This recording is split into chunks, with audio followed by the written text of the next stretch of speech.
sen fila ka taa se a sen sababu ma ni o bɛ tali kɛ moto ani katakataniw n'a ɲɔgɔnna wɛrɛw la olu bolili k'a sɔrɔ bugunatigɛ sɛbɛn foyi tɛ o la ni a bɛ wele ko plaque d'immatriculation kɔlɔlɔba de bɛ o la jamanadenw kan ani forobakana kan o de la minisiri min bɛ an ka jamana siraba taa ka segin ko ani minɛnkow bɛɛ lajɛlen kunna madame Danbele Maduna Sisɔgɔ a ko k'a bɛ wele bila moto sen filatigiw sen sabatigiw ani katakatanitigiw ma aw minnu bɛ n'i k'a dɔn k'a fɔ aw ka bolimafɛn ninnu ma bugunatigɛ ni a bɛ wele ko numéro d'immatriculation o ma sigi a kan aw ka fɛɛrɛ kɛ ni ka aw ka sɛbɛnkow bila sen ka joona yaasa ka se k'aw ka bolimafɛnw ka olu bugunatigɛ kɛ o baara ninnu bɛna daminɛ ntɛnɛndon juin kalo tile 15 san 2026 yaasa o baaraw ka sira sɔrɔ minisiriso a ka cakɛda ɲɛmɔgɔyasoba min bɛ ni o ɲɛsinen bɛ siraba taa ka segin kow ma ni a bɛ wele ko direction générale des transports ale ni a bolofara minnu bɛ marabolow ni sigidaw bɛɛ lajɛlen kɔnɔ u kɛmɛ ni ka fɛɛrɛw bɛɛ sigi sen kan mun kosɔn ka se ka ninnu baara ninnu daminɛ k'u kɛ ka se u dan na sabula bolimafɛn sen fila ani sen saba ka taa se katakataniw n'a ɲɔgɔnna wɛrɛ ma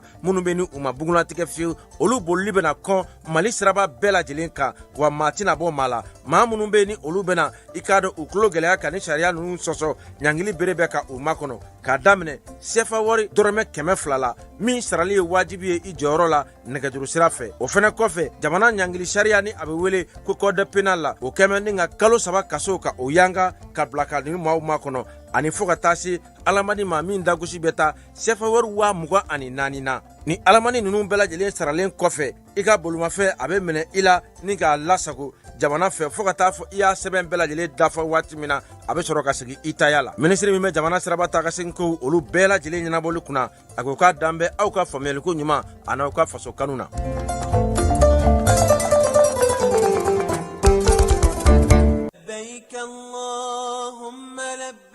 Agence Dunia Travel Service a ko a bɛ bonyamasegin foli kɛ ka ɲɛsin a ka sango hijidenw ma aw minnu ye danaya ta ka d'a kan aw ka hiji labɛn ni a kɛcogo ɲuman na. N'an taara hɛrɛ la ka segin hɛrɛ la dumuniw ka ɲi bɛrɛbɛrɛli ka ɲi n'an mago bɛ diɲɛ fɛn fɛn na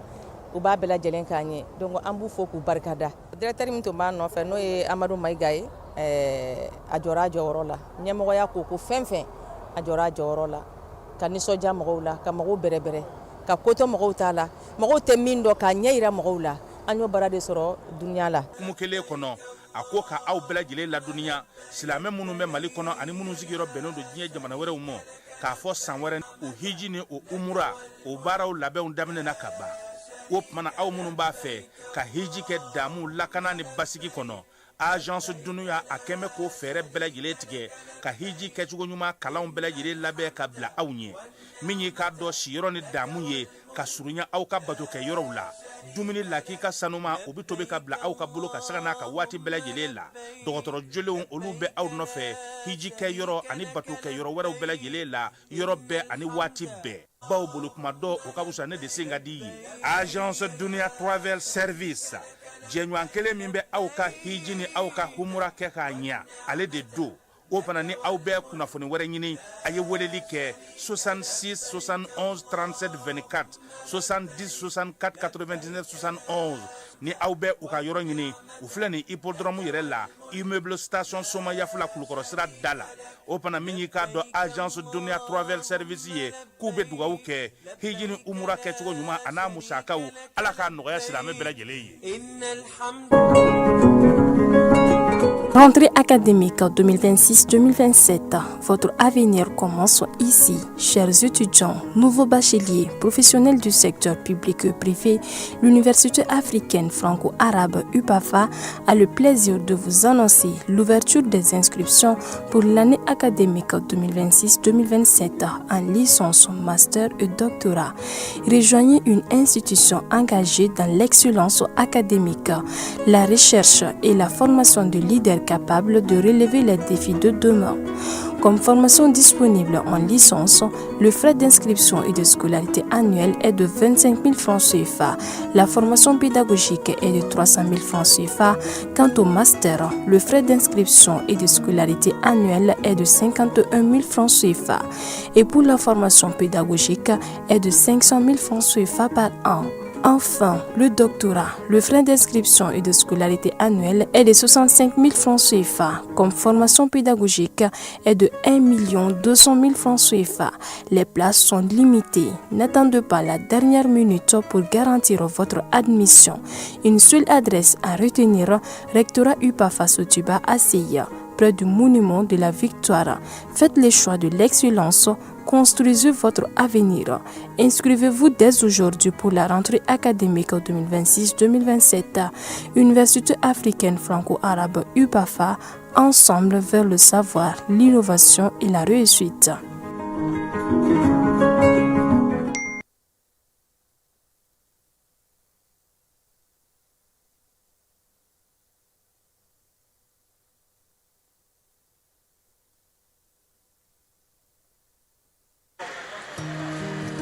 dugu kɔnɔna sigida dɔ la bɛɛ b'i ci la nka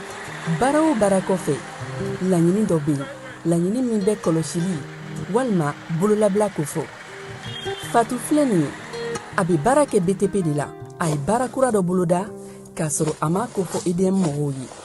o nana ni mun ye kuranfili dɔ tigɛra sigida kelen bɛɛ bilala dibi la fatu ta ye bololatigɛ dan ye wa a damaja mɔgɔ si la nin ye mamadu ye takisibolila don k'a to mɔbiliboli la a ye kuran poto dɔ gosi k'a kari a ma boli wa a ye edmsa ka centre ma badlabugukaw fɛ maɲamugu faso kanu ani maɲamugu dugu yɛrɛ kɔnɔna ko min ye kuran kɔni bɛ tigɛ sa k'a daminɛ nɛgɛ kanɲɛ 8 ka taa se nɛgɛ kanɲɛ 12 ma énergie ko sa ko kuran bɛ se ka na ka kɔn ni waati fɔlen ye wa fana k'a bɛ hakɛto ɲini kɛ a ka client bɛɛ lajɛlen fɛ sɛbɛn fasirila maa min fɛ secrétaire général min ye aramatu kamisogo ye n'a bɛ kanlakaw olu ka sigi la sini ni o ye nin kalo in tile 25 ye alamisa kurantigɛ a bɛ daminɛ nɛgɛ kanɲɛ 8 ka taa bila nɛgɛ kanɲɛ 12 la kin minnu na o ye dawudabugu ye sogonikɔ falajɛ ani ɲamakɔrɔ u y'a yira sa ko kuran bɛ se ka na yanni waati kofɔlen tɛ n'o ye nɛgɛ kanɲɛ 12 ye k'u bɛ hakɛto ɲini kɛ bɛɛ lajɛlen fɛ secrétaire général énergie kɔnɔna na n'o ye madame Kani ye ale ka bataki don min ye jumadon ye sa n'o bɛ bɛn juin kalo tile 26 ma o kurantigɛ bɛ daminɛ nɛgɛ kanɲɛ 9 ka taa se nɛgɛ kanɲɛ 16 ma yɔrɔ minnu b'o la o ye senu ye anw yɛrɛ fɛ yan ale ni Banankɔrɔ ani Sanankɔrɔba ko olu de kɔni bɛ o la min ye nin yɔrɔ kofɔlen ninnu ye sa ko kuran bɛ se ka na yanni Lazara cɛ k'u bɛ hakɛto ɲini kɛ bɛɛ lajɛlen fɛ ka kɛ ni énergie ale ka bataki ka bɔ madame Kane Aramatu ale yɔrɔ u ka communiqué 4nan fala ye o ye sibiridon ye juin kalo tile 27 kuran bɛna tigɛ nɛgɛ kanɲɛ 8 ka na nɛgɛ kanɲɛ 12 Badlabugu Maɲamugu faso kanu ani Maɲamugu dugu kɔnɔna o bɛ o la ko hakɛto ɲini bɛ kɛ bɛɛ fɛ ko sabula kuran bɛ se ka na yanni nɛgɛ kanɲɛ 12 cɛ baaraw wulikajɔ ni cɛsiri hukumu kɔnɔna na k'u bɛ hakɛto ɲini kɛ u ka client bɛɛ lajɛlen fɛ faamuyaliko ɲuman k'o sɔrɔ ko la ani degun minnu bɛna sɔrɔ k'u ka hakɛto kɛ min ye Aramatu Kamisogo ye n'a bɛ kanlakaw ka sigi la ale de ye secrétaire général ye bataki ninnu 4 bɛɛ lajɛlen bɔra ale yɔrɔ.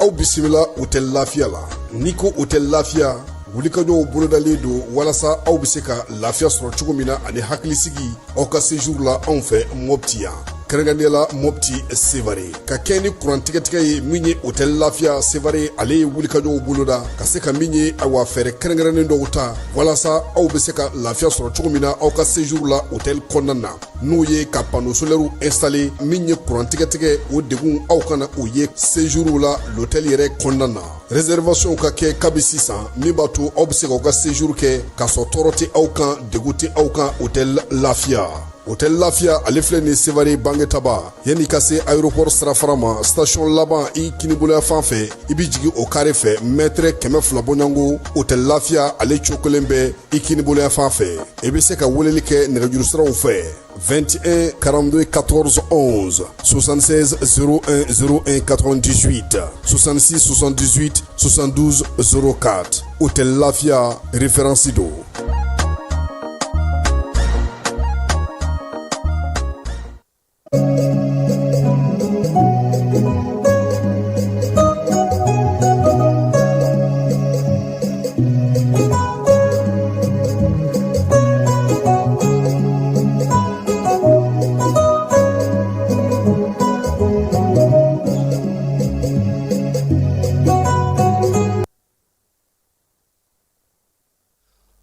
filɛbaw ni an lamɛnbaw k'aw bɛɛ lajɛlen fo k'aw bɛɛ lajɛlen waleɲuman dɔn bi ye alamisa ye min ye juin kalo ye ale tile 25 o ye bi ye an bɛ bɛɛ fo ka bɛɛ waleɲuman dɔn maa kɛrɛnkɛrɛnnen minnu bɛ yen n'olu b'a lamɛn don o don sɔgɔma an bɛ olu fana fo k'u waleɲuman dɔn tɛnɛn burulayi motikaw fɛ yen k'an b'a fɔ jɛnɛdaga ale fanfɛla la ye ni y'an ka cɛkɔrɔba ye n'o ye Jalo ye jagokɛlaba don Moti marabolo fana na an b'a fana fo a n'a ka jɛgɛ feerelaw n'a ka lemuruba feerelaw ni u ka tɔgɔ di pinasitigiw fala ye an b'u bɛɛ lajɛlen fo Moti kɔnɔna na anw gidiw yɛlɛmana ka kɛ pinasi baarakɛla ye Moti fala ye ni dɔ ti sɔrɔ an bɛ dɔ kɛ kurantigɛ ye Moti denmisɛnnin caman yɛlɛma bi ka don baara wɛrɛw la baara mun bɛ k'a to u tɛ se ka sigi u bolo ma f'u ka fɛɛrɛ kuraw sɔrɔ ka hakilinaw sɔrɔ an b'u fo o wulikajɔ n'u cɛsirila don o don o b'a to Jalafara mɛri n'o ye Seru Sako ye an bɛ ale fana fo Sajola mara kɔnɔna na ka min ye Kayika bɛɛ lajɛlen fo ale sababu la an ka cɛkɔrɔba ɲuman n'o ye Nbɛlɛnge Sɛnpara ye Banamba dugutigi fala ye a n'a ka kankɔrɔ sigiw an b'u bɛɛ lajɛlen fo Jaba Siribe filamuso ale kelen pe de ye filamuso ye fala ye file nɔnɔ bɛ an bolo koyi an b'a fo k'a waleɲuman dɔn Sori Kɛmɛ Soni Bayiba an b'olu fana fo k'u waleɲuman dɔn Amadu Gasama k'olu fana fo le jeune Thierno Umar Asidjalo k'an ka foli bɛ s'a ma cɛkɔrɔba Siriman Bacili monsieur le maire k'an b'a fana fo Jani sanfɛla la yan nin ye an don k'a ye sɔgɔmada in na fala ye ja an bɛ ka baki suyɛni ko min fɔ ko Mali fan caman de don koyi minisiriso yɛrɛ ko k'an ye kuma min fɔ ko tiɲɛ don fala ye olu yɛrɛ ye dɔ di ka fara a kan nka ko maa minɛn'a la k'a denmisɛnnin si tɛ baki tɔ kɛ tuguni mɛtiri minnu fana y'a kɛ olu fana bɔ o mɛtiriya la k'olu sen bɔ kɔlɔsili la pewu fana ko n'i bɔra kɔlɔsili la o y'i ka san ɲagaminen de y'i bolo min bɛ sɔrɔ a la e tɛ musaka mɛtiri fana ka musaka labɛn waati de ye nin ye bi an bɛna na para ɲɛ kelen kɛ Bafulabe kɔnɔna fala ye baki bɛ yen dɛ baki ma tiɲɛ dɛ nka jama de cayara baki ma fɛɛrɛ minnu sigira fala ye k'u bɛ n'i taara bi na Bafulabe ni dumuni b'i bolo n'i ma farati u b'a bɛɛ dun k'a ban kabini mɔgɔ b'a fɔ ko an bɛ ɲɛ sigi la fo sisan dutigi yɛrɛ bɛ bɔ k'u yɛrɛ ɲini ka mɔgɔw to du kɔnɔ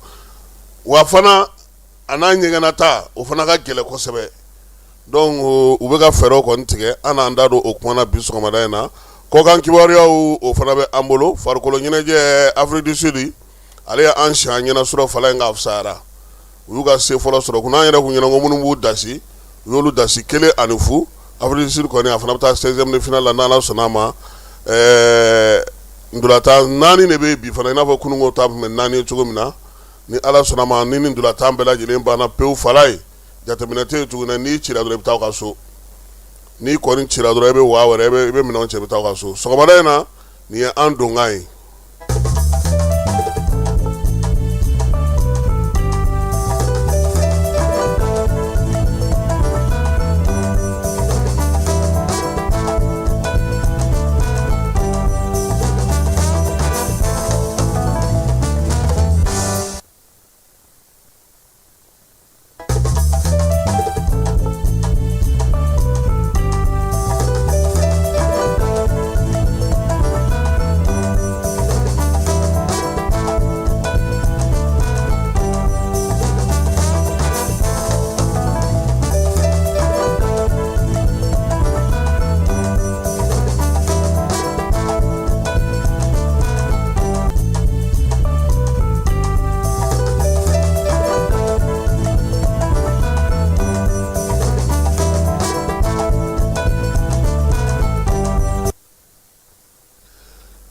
Bi sɔgɔma in na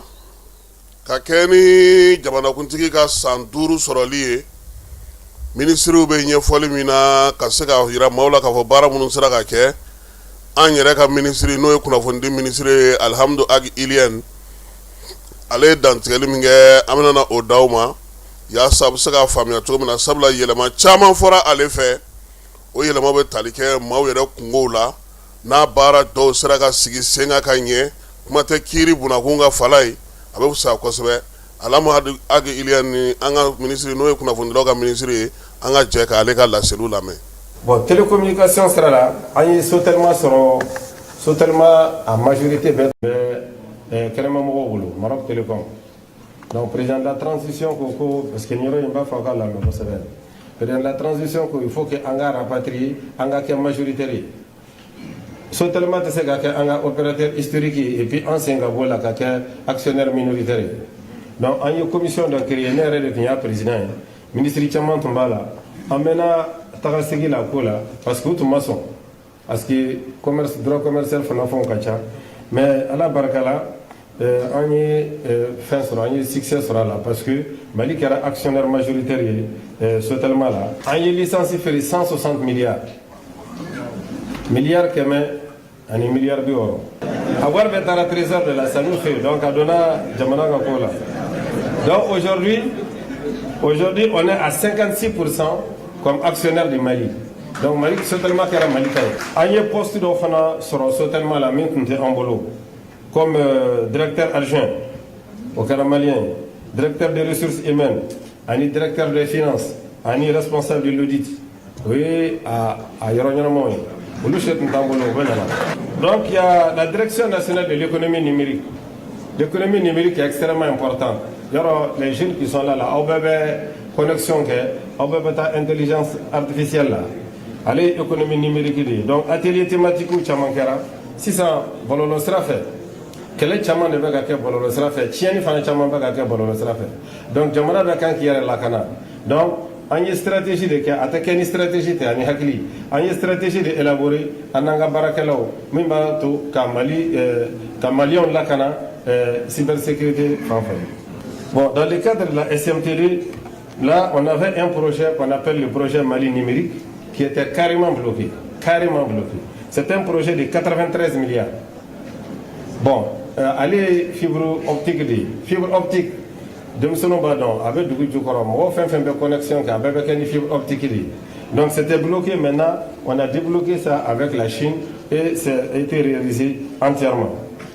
Il y a data center Fanadla. Data center, nous avons un aéroport, maintenant, il faut Mali de notre mais stocké Kanemali. Donc, il y a donné, il y a soutenu qu'on ne va pas faire, il y a donc, ouais, c'est ça. Je crois que mon bambara c'est est clair. Voilà. Donc, voilà, il y a la patrie parce qu'il y a Gondoko Mangakem Borafi. Parce que Mali est doudé, ni un statistique ou même fait, ou quelqu'un en quel.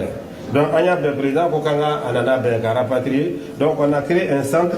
n'est-ce pas, un centre de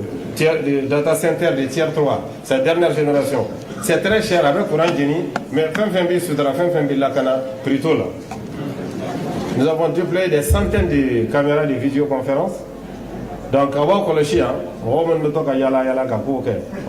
parce que la caméra va faire ça. Partout pour que la police demain, les gendarmes ou comme Jamana Lakana. Au niveau de l'agétique, c'est. Parce que on est ministère de la justice de Baraké. Follow nous casier judiciaire ni wolola par exemple Banyangara Dogonon nous fait. Faut Banyangara Kasekana. Ou bien quand on même petit casier judiciaire. Maintenant au Bana, ministère de la justice entre la Barabella, la génétique de la Barabella techniquement. Donc à toi à mise en œuvre. Plateforme d'obé, il sait qu'il y a un téléphone qui a casier judiciaire sera. Il va voir sur le téléphone, il va sur le téléphone sans bouger. Il y a un certificat de nationalité là au Tchogola. Et puis il y a un système de gestion intégré des affaires judiciaires. Par exemple, pour que les magistrats sachent maintenant comment est-ce qu'une personne est de bonne moralité ou de mauvaise aussi, elle a été condamnée ou pas, il y a une base de données qui est là, vraiment qui permet aux magistrats, en une plateforme développée, c'est l'AGT qui l'a développée. Poste Bouyo Beroro, en guichet de informatique, connexion, il sait qu'il y a casier judiciaire sur il va faire un concours de la fonction publique, au lieu qu'il déplace un dossier, il va blayer, non, les cachets de la poste faisant foi. Donc par les nets, tous ces règles. On a développé beaucoup la fibre optique aussi parce que la fibre optique, allez, n'a pas qu'à. Aujourd'hui, il y a beaucoup d'universités qui prennent des cours par correspondance, par visioconférence. Tu ne peux pas faire de visioconférence s'il n'y a pas de connexion. Et la connexion, c'est la fibre optique. Donc, nous avons aussi la publication des résultats. Il y a des fois, ici, les résultats sortent immédiatement, il va payer le téléphone. Même si cette année ça bégait un peu pour le DEF l'autre jour, c'est parce que beaucoup de gens ont demandé au même moment, mais on a vite réglé. Bon, au niveau du ministère de l'urbanisme aussi, c'est que sous Jamana de Soumbe, ani Soumbe location, ani minute location, ani Jamana taille, ani minute privé taille, plateforme B maintenant, parce que sur le téléphone vous voyez tout. Nous avons la géométrie fait, c'est ça. Il y a un terrain qu'on va pas voir, parce que nous avons la géométrie fait. Les géomètres même peuvent te dire sur son téléphone ici, ou bien sur son ordinateur, et quand tu ou bien tout ça, c'est des plateformes qui ont été développées. Nous avons aussi créé des sites, n'est-ce pas? Au niveau de l'AS, je reviens là-dessus, nous avons créé une plateforme et une web TV qui sont consultables partout. Keleba Minkara, Bara Minkara, c'est vrai, il y a un ministre, mais journalistes ou communicants, ni techniciens, il y a Baraka.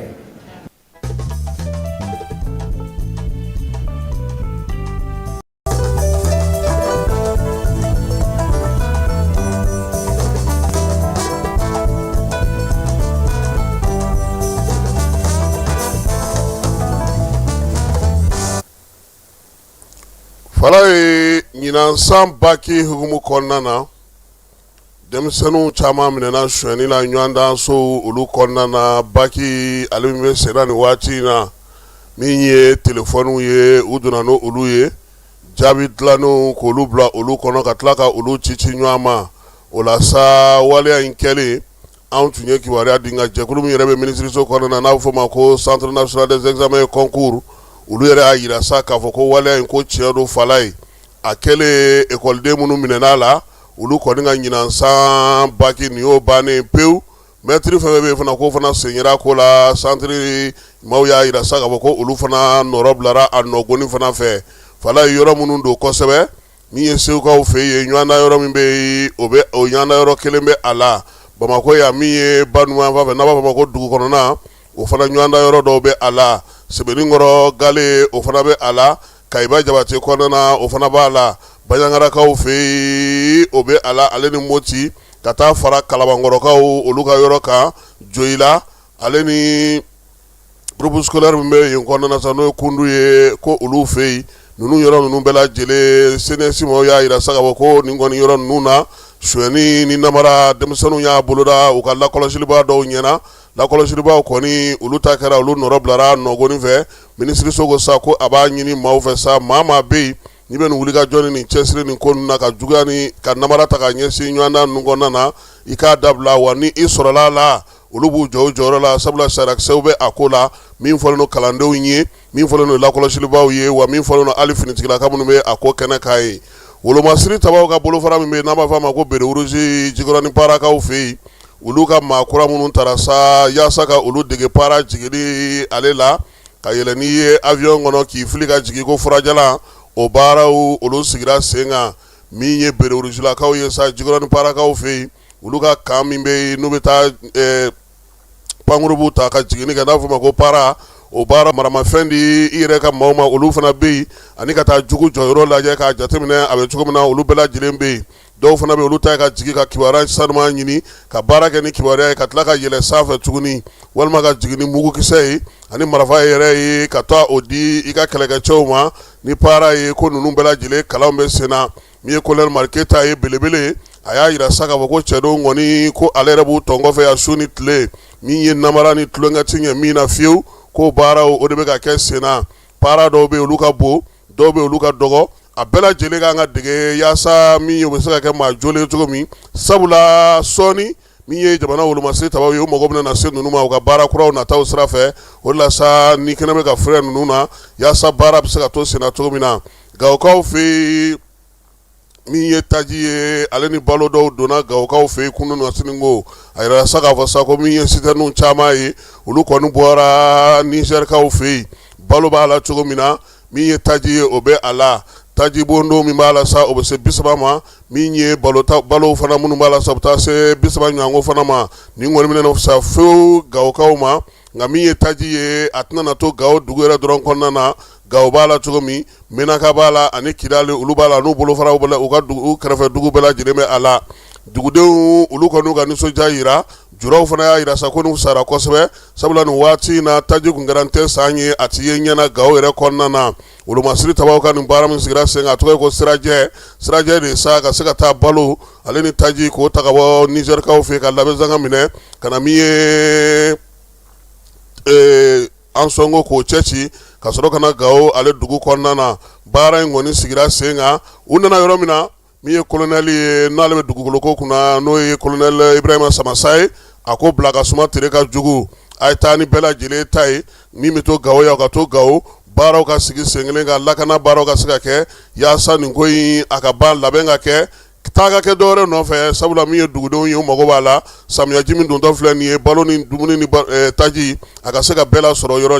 yɔrɔ teliyala joona yanni samiya ale ka yɔrɔw tigɛ ka maaw k'olu yɔrɔ janya ɲɔgɔn na min ye DGCC ye ale b'a ka wuli ka jɔ la sɔngɔko ta na sira fɛ ani lakɔlɔsiliko ta na sira fɛ ani ka se ka kibaruyaw di maa minnu bɛ sa ni olu kɔni nalen don ni moto ye walima ni moto bɛ minnu bolo fala ye u bɛ ka t'olu ka yɔrɔw lajɛ e ko ko moto bɛ e bolo a maralen bɛ mini joli don i ye joli yira an na joli b'i bolo joli kan ka na min ye DGCC ye a bɛ o baaraw la wa a y'a yira sira k'a fɔ ko min ye maa o maa bɛ yen fana n'i ka moto bɛ n'ale fana i ka se ka kibaruya d'u ma wa bi yaasa ka se ka ko in bɔ nɔgɔ la fewu min ye 30 fu 8 o y'u ka nɛgɛjuru sira surumanw ye walima i bɛ 36 kɛ fu 9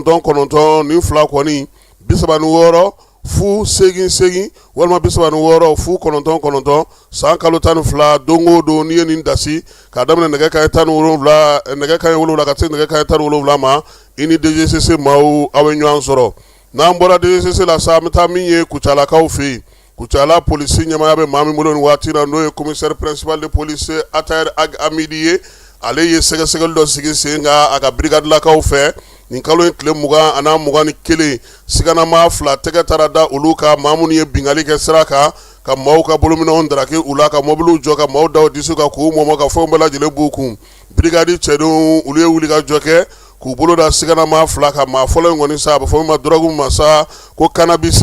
o birikiden 20 yer'u bolo moto 2 téléphone portable ne kun ka téléphone dɔ buru na Kucala va fɛ est-ce que o t'a la iPhone b'a la iPhone 12 a lajɛ ka n yɛrɛ fala ye kana girin ka jaabi i b'a lajɛ fɔlɔ yanni ka jaabi di i y'a lajɛ iPhone t'a la na iPhone t'a la ne ta t'a la o la sa polisilakaw fala ye u ye nin maa kofɔlen ninnu dugudenw nana kibaruya d'u ma koyi anw datɔ sugu la u y'an da an disi kan koyi k'an mɔmɔ wa min ye u ɲɛdaw bɛɛ kun dogolen don u ye busan kɛ k'an ba de bɛ dasi k'an si de bɛ k'an kana lakali maa ye kɔsayina ta in o de ma se ka kɛ dogo la fiyewu fala ye dugu min bɛ n'u b'a fɔ ma ko Sinye ale ni Ndereso maaw miyankaw olu nana ka n'u ta da polisikalakaw fɛ yen koyi ko nin ko ma ɲɛɲini ninnu bɛna na sugu taa ni baara bɛɛ lajɛlen nɛgɛbɔ olu la o la sa min ye Atayɛri Amidi ye ale m'a bila dagirinda la a ka brigadi cɛbaw a y'olu wele olu ye wuluwulu ni salo kɛ ka wuli ka jɔ kɛ su ni tile fo ka t'u bolo da maa kan sa n'o ye siganama ye ide a bugunatigɛw ye nka u b'a wele ko Baburu si bɛ san 29 na ale kɛra siganama fɔlɔ ye nka min ye bɛnmancɛla ninnu ye fala ye bingalikɛla ninnu ye k'u ka ɲɛmaa yɛrɛ yɛrɛ de ye Baburu ye Baburu kɔfɛ ale bɛ taa minɛ waati min polisiw donnen u ka kamalen dɔ ye mugu ci han ka tila ka 5 don fiɲɛ na ka taa n'a yɛrɛ ye nka u donna Baburu ka so u taara mun sɔrɔ yen sa o ye dɔrɔgu kɔni ale pi pɔgɔden sefa wari 1,8 u y'o sɔrɔ u bolo ye o dugusajɛ brigadi maaw ma sigi tuguni koyi u taara u bolo da siganama wɛrɛ fana kan o ye AS ale si bɛ san 18 na o fana minɛlen o ko k'olu don dɛ ko minnu ye Ndereso cɛkɔrɔbaw dasi fala ye k'olu don ale m'i dala cɛ o ale ko Baburu de y'u ka ɲɛma o y'a sɔrɔ Baburu minɛnen ale t'o kalama a ɲɛ ŋɔɲɛ Baburu ɲɛ ŋɔɲɛ a ko ale ma caman da koyi ale kɔni b'a la ale ye petipetini ale bɛ lenafanya cini ninnu kɛ nka fɛn caman bɛ yen u tɛ ale t'i sɔn ka wasa ale yɛrɛ t'i wasa ka sɔn da la ni taliw kɛra dɛ k'a bɛɛ ye Baburu de ye o la sa nin siganama 2 sɛbɛn taara ka da u ka Amidi n'a ka maaw fɛ fala ye k'u ka taa kiiri tigilamaaw fɛ yen yaasa u bɛ se ka t'u ɲɛfɔ cogo min nin baara kɛcogo ɲuman o bɛ bɔ polisi directeur ba n'o ye inspecteur général de police contrôleur général de police Youssou Kone ale min fana bɛ baara kɛ ministre min bɛ jamana kɔnɔ lakana ka ko kunna n'o ye général de division Dawudu Ali Mohamedi nin ye baara kɛcogo k'a ɲɛna min ye Kucala polisisow ye ko k'u fo k'u waleɲuman dɔn baara kɛcogo ɲuman na n'u ka direction régionale sɛbɛn fasirila maa min fɛ o ye Compol Berté ye ale bɛ polisi direction ba la Bamako yan k'an b'a yɛrɛ fo fala ko n'i bɛ polisiw wele ko o ko la Mali fantan 4 101 n'i y'o dasi i bɛ polisilakaw i bɛ olu sɔrɔ an bɛ taa fa fɛ sa an bɛ sɔrɔ ka na don min ye an ka togodaw n'an ka marabolo olu kɔnɔ kibaruyaw la.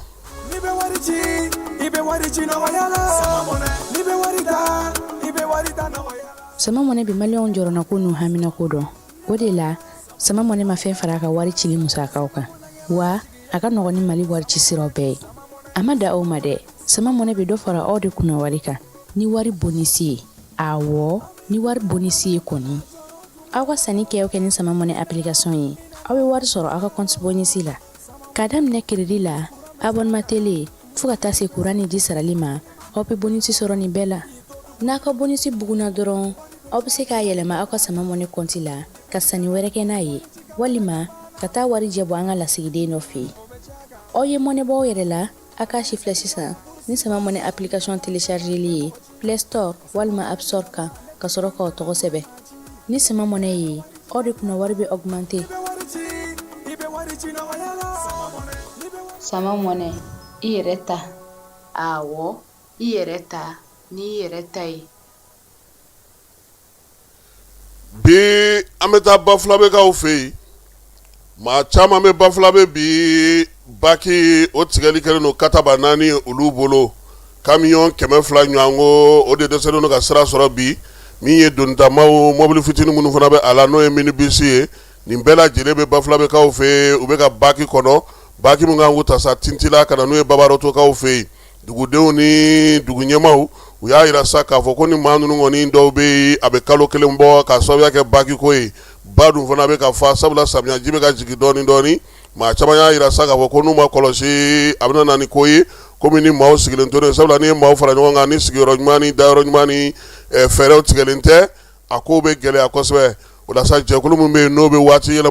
gɛlɛmanw ko ɲɛnabɔ ale ni merilakaw Bafulabekaw fɛ yen olu y'u bolo di ɲɔgɔn ma min ye ba kanko 2 bɛɛ lajɛlen ye nin y'a kalo 1 ye Bafulabe kɔni sɛbɛkɔrɔ falen don yaasa sa lakana bɛ se ka sigi sen kelen kan nin dugutaala caman ninnu bɛ se ka cogo min na ka bɔ Tintila ka se Babaroto ale ni Bafulabe dugu kɔnɔ ko ka fɛɛrɛ sigi sen kan yaasa dɔ bɛ se ka bɔ jamana cogo min fɛɛrɛ kɛrɛnkɛrɛnnen minnu bɛ sa maaw n'u bolo mina olu la kɔlɔsili o sigira sen kelen kan min ye maa caman bɛ olu ye kɔnɔli kɛ fo ka taa sɛgɛn jura dɔw yɛrɛ y'a yira sa k'a fɔ ko se wɛrɛ t'u ye koyi min ni min bɛ yen u kɛlen k'u bɛrɛ don la Bamako ta sɔrɔli a ka gɛlɛ sabula min ye sira dɔ in ye ka taa bɔ fɛ maaw y'o bila pewu ka taa Kayi bɛɛ lajɛlen nalen don ko ka Bafulabe ka o de magɛn min ye dugudenw ye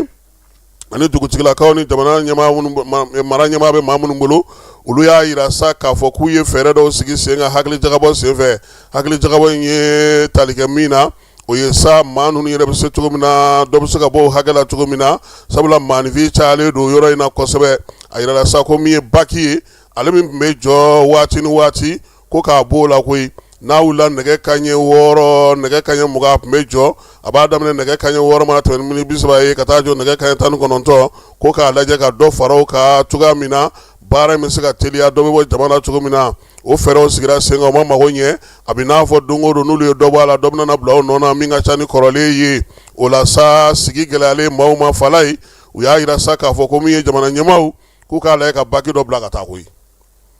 k'u ka Bafulabe magɛn dɛ n'o tɛ an ka minɛn fɛn fɛn bɛ yen bi a bɛɛ bɛ ka tɛmɛ o de fɛ wa yenkaw fana jɔlen don mun na fala ye maa minnu bɛ yen u ka dumuni ko u ka sigiyɔrɔ ko u ka kɛnɛya ko denmisɛnninw b'a la maakɔrɔw b'a la min ye cɛkɔrɔbaw ni musokɔrɔbaw fana bɛ a la bɛɛ lajɛlen mago ka gannen don tiɲɛ don waati dɔ la o bɛ ɲɛ dɔw ma sabula min ye furakɛlikɛlaw ye olu bɛ a la o la sa so min bɛ di maaw ma ani ɲɛgɛnko ninnu fala ye nin si tɛ ka labɔli kɛ tuguni wa dumuniko fana bɛ ka gɛlɛya Saka Sulemani Sanogo na ale ye préfet ye Bafulabe a ko nin ko in ka gɛlɛ koyi ko sabula ko gɛlɛya yɛrɛ nana fara gɛlɛya kan min na olu ye fɛɛrɛ o fɛɛrɛ tigɛ yaasa ka se ka ko in teliya i b'a fɔ ko min bɛna ka fara a nɔ na o ka ca ni kɔrɔlen yɛrɛ ye o la sa olu kɔni ko sa ko ka welewelemada dabila sabula baki min yɛrɛ filɛ nin ye n'o bɛ ka baara kɛ bi o fana kɔrɔlen don ne kungo k'e ka ba yɛrɛ tigɛ i ka baki yɛrɛ sɔrɔ hali n'i ko k'i solila ka bɔ i ti taama han ko minnu bɛ yen n'olu ye dɔgɔkun 2 kɛ o ka dɔgɔ dɛ dɔw bɛ ka t'u kalo 2nan na nin waati in na Tintila Babaroto ani Bafula bɛ ni ɲɔgɔn cɛ ko k'a lajɛ baki ɲɛnama ka taa d'u ma fɛɛrɛ ka sigi sen kan yaasa nin ko in bɛ se ka teliya cogo min na sabula ale kɛlen don tɛmɛsira kelen wa min ye mɔbiliw caman karajogow minɛnw fɛn minnu bɔra Dakarikaw fɛ yen olu caman de jɔlen don bakanko kan yen ko k'a lajɛ sa u bɛ se ka dɛmɛ cogo min na ka bɔ nin degun in ale kɔnɔna na Kulukorokaw fɛ yen sugu kura jɔra sugu kura in ale tɔgɔ dalen don Sɛgɛ Hamala Bala min ye sugu in jɔra ka ban pewu yaasa maaw ka se ka don a kɔnɔ sa a bɛ taa sɔngɔ minnu na o y'olu bɛɛ lajɛlen dan tigɛ min ye butigi minnu bɛ yen n'olu kɔni ye butigi fɛrɛlenw ye olu ye 5000 ye minnu bɛ yen sa n'olu dalen don ka sa o ye 3000 ye tɔgɔ sɛbɛn kɔni bɛ kɛ sa don o don yanni juillet kalo in nata in cɛ nka o y'a jira sa ko sugu in juin kalo in yɛrɛ bɛ taa fori waati o waati sa u na baara daminɛ a kɔnɔna na maaw bɛ se ka feereli kɛ cogo min na Kucala musolakaw ko ka olu dege jago kɛcogo la tɔnɔ o ɲinini cogo ani ka se ka jagobanfilaya kɛ ka o sigi sen kan o la sa muso kɔni welela jɛkulu min bɛ yen n'o o ye sabu ɲuman musow ye olu welela k'u ka nin kalansen kɛ kabini nin kalo in tile 23 wulikajɔ bɛ sen na ka fɛɛrɛw sigi sen kan yaasa n'u y'u ka jagofɛnw sɔrɔ u ka se ka tɔnɔ sɔrɔ a la cogo min na u kana bin min ye kuma cogow ye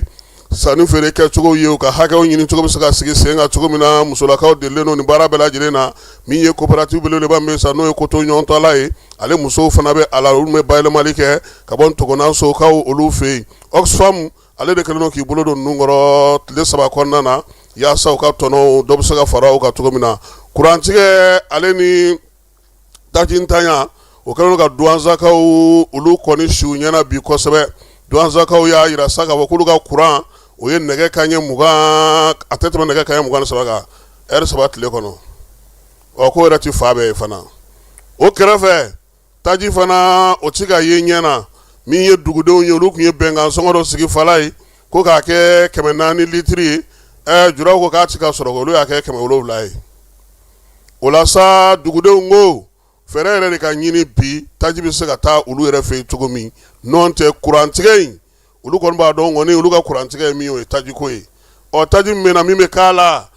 o fana bɛ di maa minnu ma o fana man ca kosɛbɛ nin waati in na min ye duwansakaw ye u ko ka dɛmɛ d'olu ma yaasa u fana bɛ se ka taji sɔrɔ cogo min na min ye fɛɛrɛ kɛrɛnkɛrɛnnen min sigilen don Yorosokaw fɛ yen jigiya ale arajoso kɔnɔna na ale ni siɲɛ arajoso o ka fɛɛrɛ kɛrɛnkɛrɛnnen sigilen sen kan sa ka se ka kalan kɛ u ka arajoso baarakɛla musow kunna kibaruya sanuman bɛ se ka di cogo min na dugudenw bɛ se ka nafa sɔrɔ kibaruya minnu na u ka jɛkulu bolofara minnu bɛ yen sa olu ye fɛɛrɛ de sɔrɔ fɛɛrɛ in ale bɛna na baara ta ale bɛna na kɛ mun na kibaruya di u degelen kɔ o la sa kalo 18 ka se ka min ye dɔ fara olu yɛrɛ ka dɔnniya kan kibaruya sanuman dicogo kibaruya ɲɛnɛmaw dicogo kibaruya minnu bɛ nafa ɲɛ dugudenw ni duguladenw bɛɛ dugumusow bɛɛ lajɛlen ye u ka baara in bɛ tali kɛ o la yaasa cogo min na arajo dɔ bɛ se ka fara a ka maaw ka maa minnu bɛ a lamɛn Union européenne ka tɛmɛ fondation Ironel fɛ olu de kɛlen don k'o jɛkulu in sigi sen kan fala an bɛ te fa fɛ an bɛ sɔrɔ ka na ka taa CNT kɔnɔna na.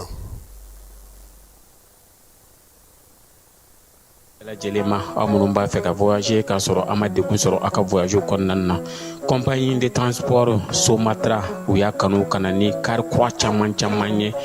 kari minnu dilanna norme kɔnɔna na aw ka lafiya kama a suspension wo a climatisation a siège wo n'i ye kari jɔlen ye foyi tɛ jigin kɔnɔ i bɛ se ka don a kɔnɔna na cogo min na Somatra e ka kari Somatra ne ka kari Somatra anw ka kari o hukumu kɔnɔna na kari ninnu bɛ sira ta don ko don Bamako Segu San Moti Kucala ka taa se Sikaso ma Keɲeba Kita o ma ɲina Yoro di Sahel maaw kɔ ka taa se Kolokani Jijeni fo ka taa se Bɛnma ma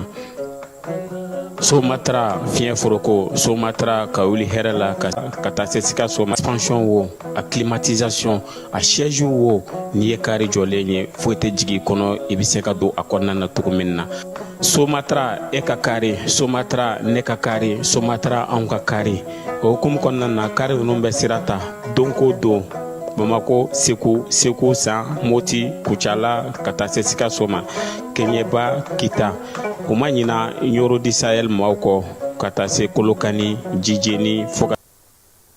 Sente ɲɛma n'o o ye général de corps d'armée Maliki Jaw ye, ale ye lasigiden mun bɛ bɔ Palestinikaw fɛ n'o b'an ka jamana kɔnɔ yan ani Kibata olu bisimila min ye nin lasigiden fila ye. A fɔlɔ sa o ye min ye Viviana Hernandez Fonseca ye, ale ye Kibakaw ka lasigiden ye. Lasigiden filanan o ye Hassan Albalawi ye, ale ye Palestine ka lasigiden ye an ka jamana kɔnɔ min ye Kiba lasigiden n'o ye Viviana Hernandez Fonseca ye. Ale ko sa k'ale nana sa u bɛ se ka kuma ɲɔgɔnyew kɛ cogo min, Bamako ani Ava ni olu bolo bɛ se ka don ɲɔgɔn bolo cogo min na ka se ka baaraw sigi sen kan. A y'a yira sa k'a fɔ k'olu kɔni bɛna fɛ ka min ye bolodi ɲɔgɔnma min sinsin u ni Mali cɛ, o bɛ tali kɛ kalanko ta nasira la, ka tali kɛ kɛnɛyako, seko ni dɔnko ni farikolo ɲɛnajɛ ale ni furakɛliko ta nasira la. A y'a yira sa ko Maliki Jaw a ka d'u ye u kan ka jɛrɛ min sigi sen kan n'o o ye wasabulon ka jɛrɛ ye. Maliki Jaw ka taa o kɔlɔkuba kɛnɛ kan kɛrɛnkɛrɛnnenya la, sabula kɔlɔku in ale bɛna kɛ fɛn min ye fana, a bɛna kɛ min ye Fidel Castro ale ka san 100 sɔrɔli o ɲɛnɛmayali baaraw bɛɛ lajɛlen o bɛ don ɲɔgɔn na. O la sa utu kalo tile 10 ka taa bila tile 13 la k'a ka d'u ye Maliki Jaw ale ka ye o kɛnɛ kan. Maa filanan min ni Maliki Jaw ye o bisimila o ye Hassan Albalawi ye, ale ye Palestine ka lasigiden ye an ka jamana kɔnɔ. Babu ye tali kɛ min na sa o ye dɛmɛ ɲɔgɔnya ye min ye jamanaw cɛ sira ɲɛnabɔ baaraw hukumu kɔnɔna na. Palestine kaw y'a yira sa k'a fɔ ko foli tanu bɛ se Mali ma, Mali min bɛ k'olu dɛmɛ depuis diɲɛ bisimila ye. Min ye Palestine ni Mali ye sa k'u bɛ se k'u bolo di ɲɔgɔn ma, olu fana y'a yira sa k'a fɔ k'u bɛna fɛɛrɛ kɛnɛba sigi. A ka d'u ye sente maaw ka ye o kɛnɛ kan yaasa ka se ka bɛn ni kelenya sinsin an n'u ka jamana ni ɲɔgɔn cɛ. Maliki Jaw ye ni maa fila bɛɛ lajɛlen fo k'u waleɲuman dɔn u ka naliko ɲuman na ani ka hakili lafalenfalenw na yaasa min ye wasabulonw ye olu bɛ se k'u bolo di ɲɔgɔn ma cogo min na ka se ka baara kɛ, juraw fana ka se k'u sen sɔrɔ a ko la. A y'a yira sa ko bonya ni karama ni balimaya min bɛ ani ni jamana ninnu cɛ ko a na sinsin n'Ala sɔnna ma don nataw la. U ye welemada ni invitation minnu d'u ma, jaabi ɲuman o na d'u ma, baara bɛ se ka kɛ cogo min na jamana fila ni ɲɔgɔn cɛ. An bɛ taa fa fɛ fala ye, an bɛ sɔrɔ ka na kɔkan kibaruyaw olu daminɛ.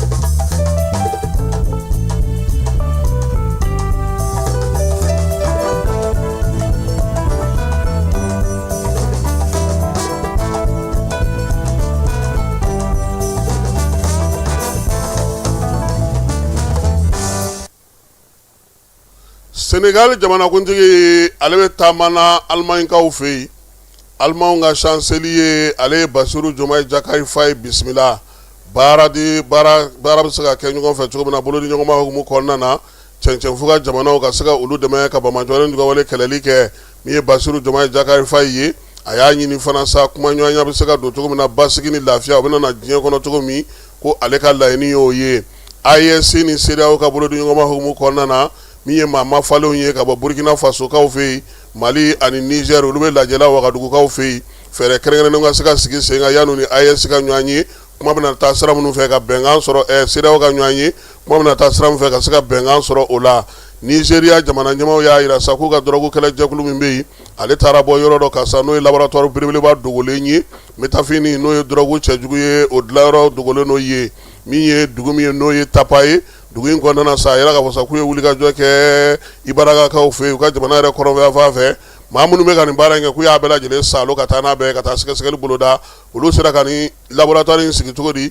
ka amphitama k'o sigili baaraw kɛ u ka jamana kɔnɔna na. Maroko gouvernement y'a yira sa k'a fɔ ko ale bɛna fɛɛrɛ kɛrɛnkɛrɛnnen sigi sen kan min ye cybersécurité ye k'a bɔ maaninfinw minɛli la ka jigin sa maa minnu bɛ bandiya kɛ ka maaw ka bankiw dakari, minnu bɛ bandiya kɛ bɔlɔlɔ sanfɛ ka maaw ka wariw cɛ ka b'u kun, minnu bɛ bandiya kɛ ka ko cɛjuguw sigi sen kan ka ninjuguya walew kɛ. Maroko ko k'a bɛna n'o fɛɛrɛ kɛrɛnkɛrɛnnen sigi ko sabula cybercriminalité sigikun n'a kɛlɛ wulikajɔ kun yɛrɛ o de ye. O la sa nin fɛɛrɛ min nana sigi Maroc fɛ, gouvernement y'a yira sa k'a fɔ ko a baaraw na daminɛ joona sabula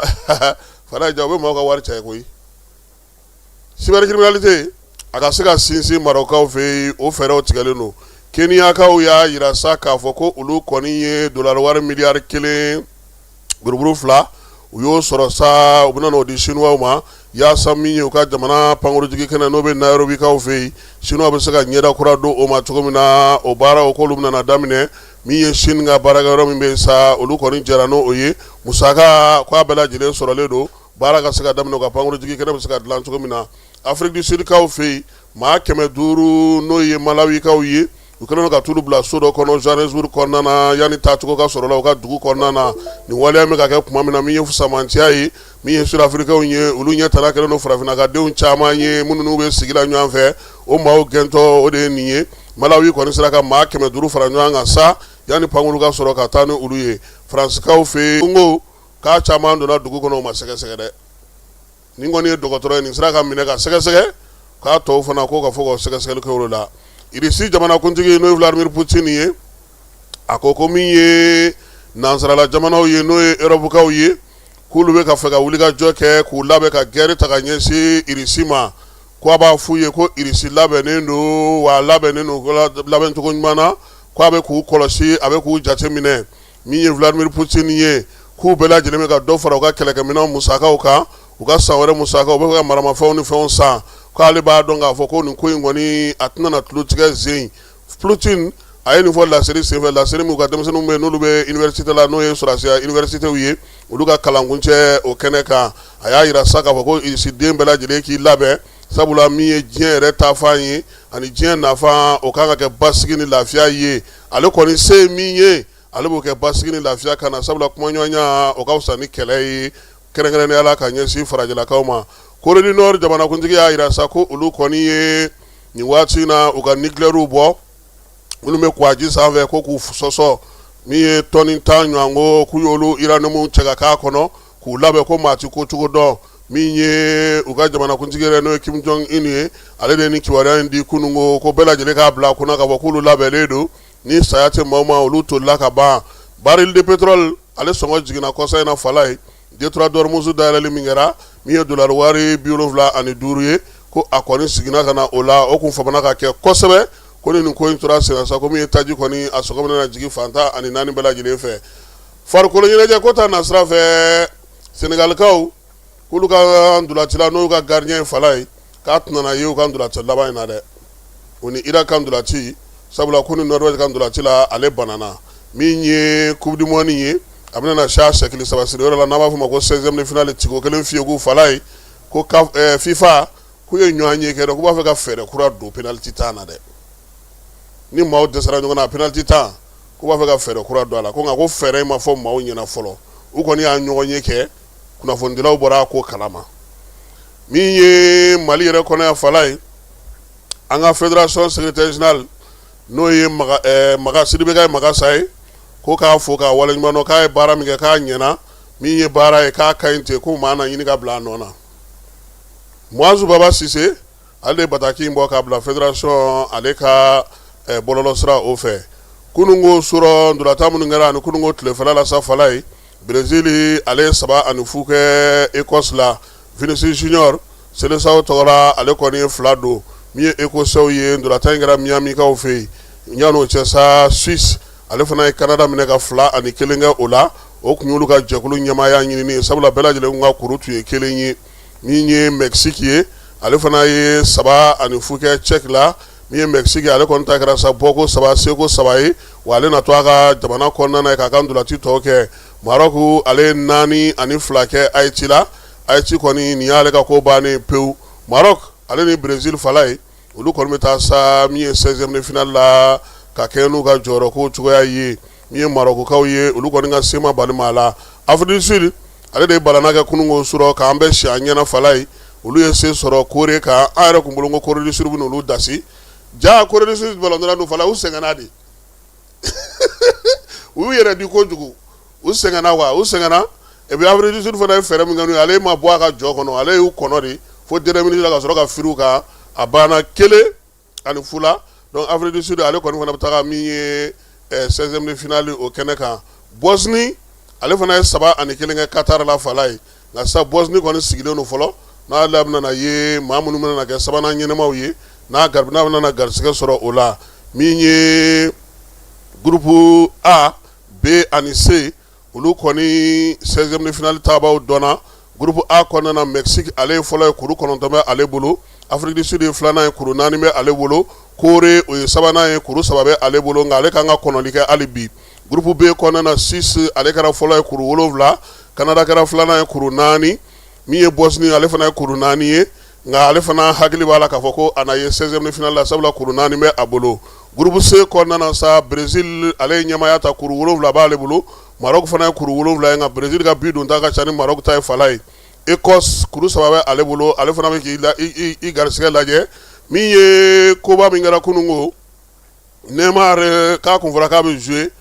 nka ale taara ndolati yɔrɔ in na sa premier mi-temps kɛra ka ban a ma jouer a fana ma sigi koyi a y'i ta kɛ papier signeli ye sa autocollants ni fɛnw caméramanu ko yan'olu caman ka ndolatan la olu tun bɛ ka Neymar de lajɛ kuma tɛ Brésil caméramanu k'olu Neymar kɔni ko u y'o de lajɛ nka ndolatan tɔ tolen sanga 15 ye k'u y'a ladon yaasa ka se k'i fari bɔ ɲɔgɔn na cogo min na ko nka ko a ka kunun jouer kɛcogo Mahamadu Ala n'o bɛna to danaya bɛna d'a kan ndolatan gɛlɛmaw kɔnɔna na sabula a fari tɛ ten kosɛbɛ a m'a di i n'a fɔ maa minnu bɛ farikolo ɲɛnajɛ dɔ olu sago ye min ye kunungo fala ye Corée du Sud ale ndolatan bɛ n'o ye Sɔni ye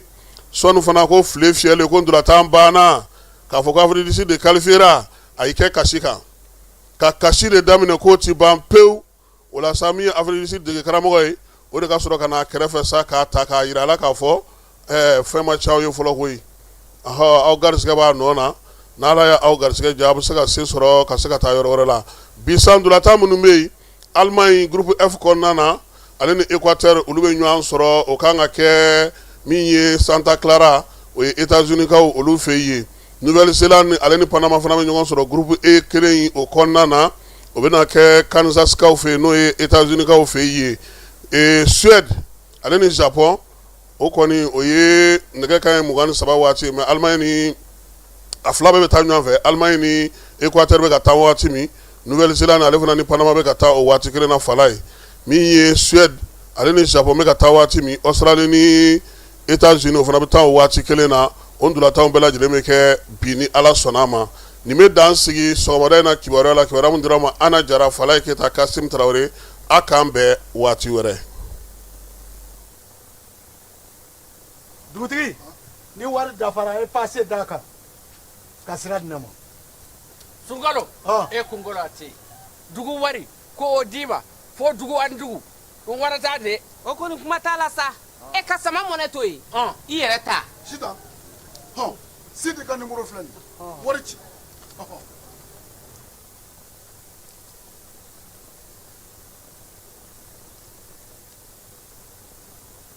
Wari sera.